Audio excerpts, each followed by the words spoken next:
অনুরুষা, আমি হ্যাঁ। ভেবেছিলাম যে নিরামিষ কচু শাক খেতে একটুও ভালো লাগবে না, কিন্তু একটা মজার ব্যাপার কি জানো, হ্যাঁ।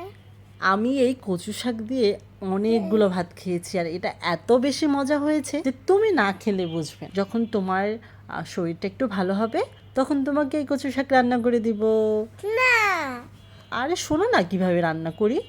প্রথমে আমি কচু শাকগুলো কী করেছি জানো, প্রথমে আমি কচু শাকগুলো ভালো করে ক্লিন করে নিয়েছি এবং আঁশগুলো ছাড়িয়ে নিয়েছি। তুমি দেখেছিলে আমি কিভাবে কচু শাকের আঁশ ছাড়িয়েছিলাম? না। কেন, তুমি তো ওই সময় আমার পাশেই ছিলে। হ্যাঁ, দেখেছিলাম। দেখেছিলে তো, তাহলে কেন, কচু শাকে অনেক আয়রন, এটা খাওয়া অনেক ভালো। তুমি খাবে? হ্যাঁ।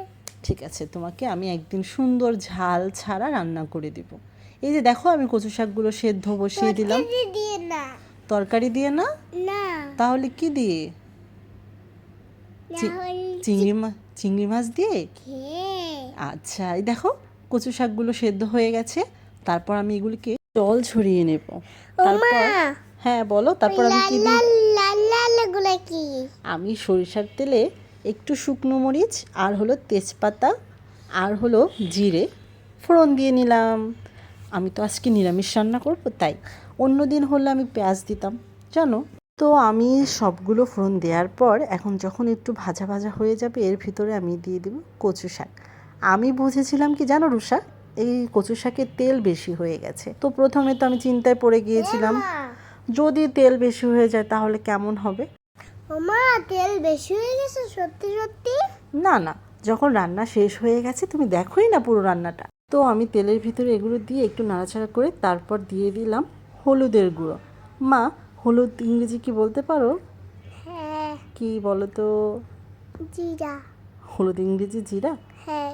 তারপর লবণ ইংরেজি কি বলো তো? সল্ট। এই তো তুমি পেরেছো। তারপর আমি কিন্তু পরিমাণ মতো লবণও দিয়ে দিলাম। দিয়ে এখন সল্ট বলো। সল্ট বলবো? হ্যাঁ, আমি পরিমাণ মতো সল্টও দিয়ে দিলাম। এরপর আমি আরেকটা উপকরণ দেবো, এটা কি পরিমাণ মানে কি? পরিমাণ মানে পরিমাণ। তারপর আমি এই যে দিয়ে দিলাম, এটা কি বলো তো? ছোলা বা বুট, বুটের ডাল বা ছোলা যেটাই বলা হয় কেন। আমি ওটা আগের দিন রাতে ভিজিয়ে রেখেছিলাম এমনিতে খাওয়ার জন্য, তো ভাবলাম তাহলে দিই। তারপর আমি এটাকে ভালো করে রান্না করব যত সময় অবধি একদম এটা সেদ্ধ হয়ে তেল একদম মাখো মাখো না হয়ে যায়, মানে তেল ছেড়ে দিবে তখন, কারণ এখনও অবধি বোঝা যাচ্ছে না।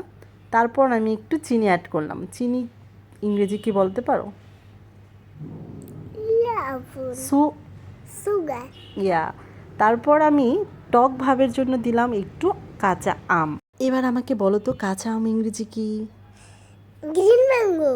এই তো তুমি পেরেছো। তারপর এই যে দেখুন আমার যে কচু শাক একদম মাখো মাখো হয়ে গেছে আর তেলও কিন্তু খুঁজে পাওয়া যাচ্ছে না। নিরামিষ ভেবে আমি ভাবছিলাম এটা জানি খেতে কেমন হবে। বিশ্বাস করুন, এটা খেতে যে পরিমাণ ভালো হয়েছে যে আমার অন্য কিছু খেতে ইচ্ছে করেনি। তো আপনারা যারা নিরামিষ কচুর শাক রান্না করে খেয়েছেন তারা তো জানেনই, আর যারা না খেয়েছেন তারা অবশ্যই বাসায় একবার ট্রাই করেন। এটা অমৃত, একদম অমৃত।